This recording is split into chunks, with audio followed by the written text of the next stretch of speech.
সমস্ত জনসাধারণকে জানানো যাচ্ছে যে আজ থেকে মোটরসাইকেলের উপর অর্থাৎ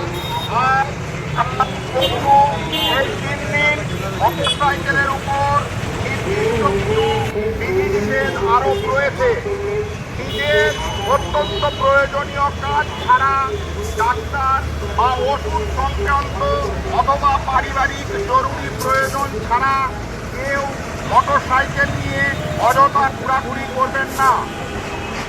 নির্বাচন কমিশনের নির্দেশ অনুযায়ী সমস্ত জনসাধারণকে জানানো যাচ্ছে যে আজ থেকে মোটরসাইকেলের উপর অর্থাৎ আজ কাল পরশু এই 3 দিন মোটরসাইকেলের উপর নির্দিষ্ট কিছু বিধিনিষেধ আরোপ রয়েছে। নিজের অত্যন্ত প্রয়োজনীয় কাজ ছাড়া ডাক্তার বা ওষুধ সংক্রান্ত অথবা পারিবারিক জরুরি প্রয়োজন ছাড়া কেউ মোটরসাইকেল নিয়ে অযথা ঘোরাঘুরি করবেন না।